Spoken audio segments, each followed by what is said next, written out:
sinuksok talaga So ayan siya mga kamaster, nasa ilalim. May nababasa siya.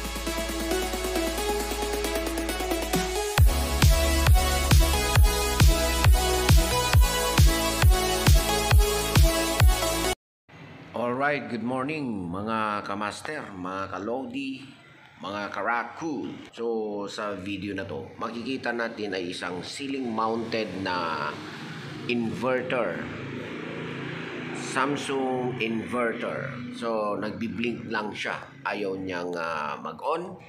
So check natin kung ano ang kanyang error. Ito yung condenser niya, binuksan ko na. So isa itong 3-tonner or 4 HP na ceiling mounted na Samsung inverter. Ang nangyayari dito guys, hindi siya nagbubukas talaga. So tingnan natin yung error niya. Ang ingay ng mga sasakyan mga kamaster, dito kasi tayo sa rooftop, malapit lang sa highway. So ito yung error niya, kailangan lang natin basahin kung ano yun. Mukha naman siyang hindi ano.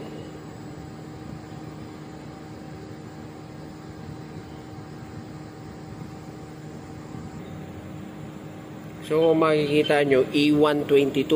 Medyo blurry lang kasi sa resolution yan, hindi niya ma-pick up ng maayos. E122 ang kanyang sinasabi.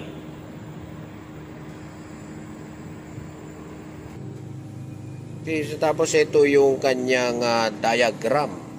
Kung makikita nyo. Yan yung diagram. So, sa diagram, nandito rin yung kanyang error code.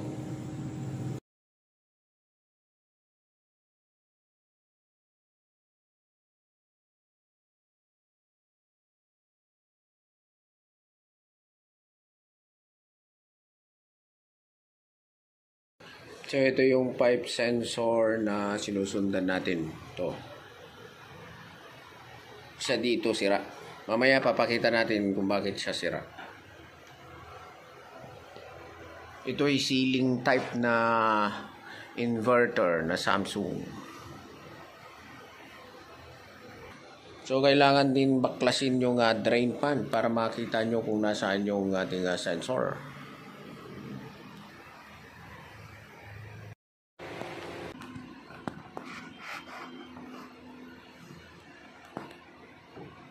So ayan yung ating pipe sensor. So yung itim, hinahanap natin kung nasaan. Hindi makita. Hindi ko alam kung saan banda inilagay. At sinuksok talaga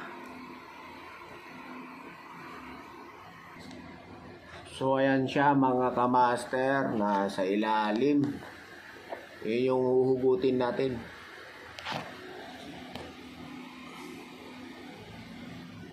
Ayun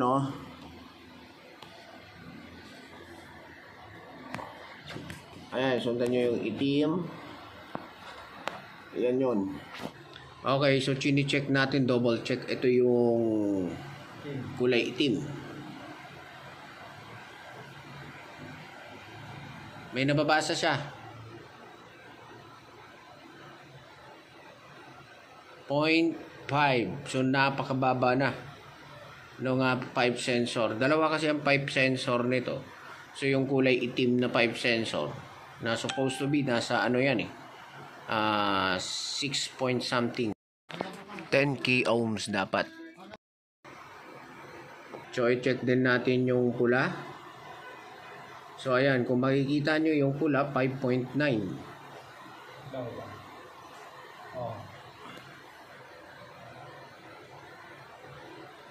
Walang nare-reading. Ganyan, pula. Ha? Ganyan, pula.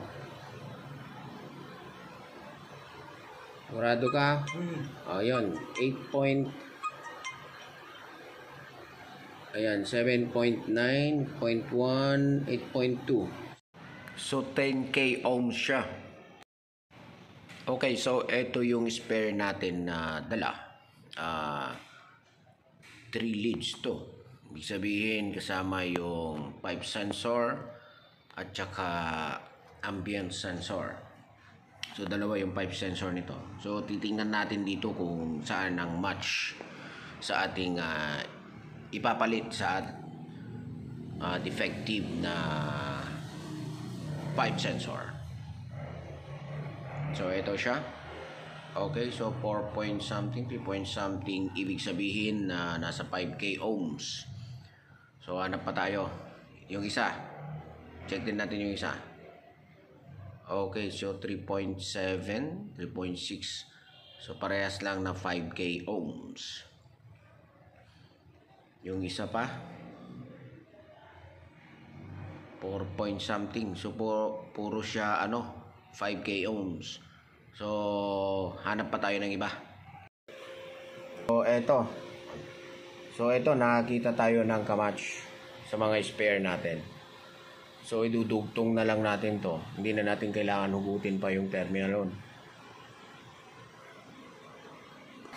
So putulin na lang natin siya dyan sa portion na yan. Okay. Sige pa, mas maiksi, mas maganda. Yan. Ayos na. Sige, putol. Tapos i-test muna natin dito. Okay, so eto yung pinutol natin kanina. So i-check natin. Double check natin ulit.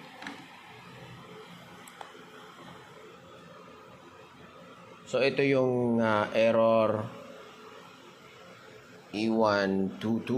Okay, so sa pag-check ng sensor, make sure na sa 100k ohms kayo para makuha natin ang tamang value ng ating pipe sensor or ambient sensor. So wala siyang reading. Check natin ngayon yung ipapalit natin. So ito yung ipapalit natin. Ayan. So 6 point something. So kabilang ito sa 10k ohms. So tama lang ito sa ating ipapalit. So ikabit muna natin. So yung error nito guys, E122. Okay, so ikabit muna natin. So ito na, testingin na natin mga kamaster. Yung ating chinek, yung kanyang sensor na pinalitan. So ayan na siya. Gumana yung ating aircon. Tingnan lang natin kung lalamig.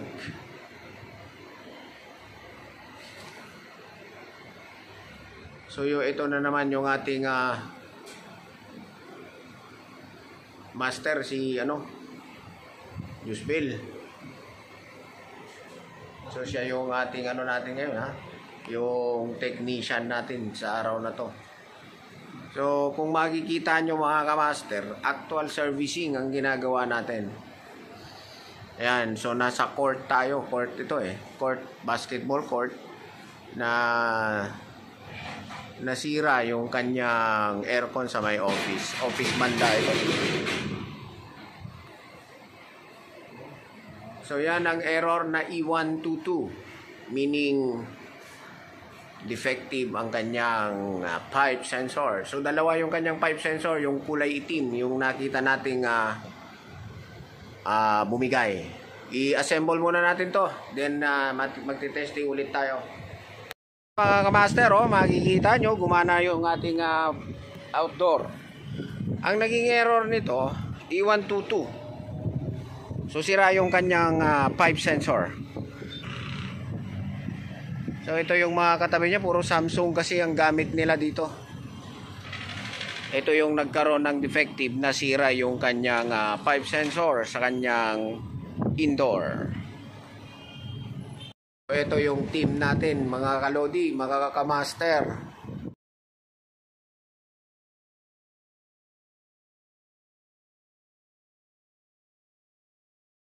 So ito yung Team Rockwood. So ito yung aming pinagtulong-tulungan na i-repair ang ceiling mounted na Samsung inverter. Alright, so thank you again for watching. Sana may natutunan ulit kayo sa video na to. At sa mga bago pa sa ating channel, please don't forget to subscribe, like, and share. Pakiclick na rin ang ating bell button. Click all para ma-notify kayo sa ating susunod pang mga videos. Mabuhay po tayong lahat.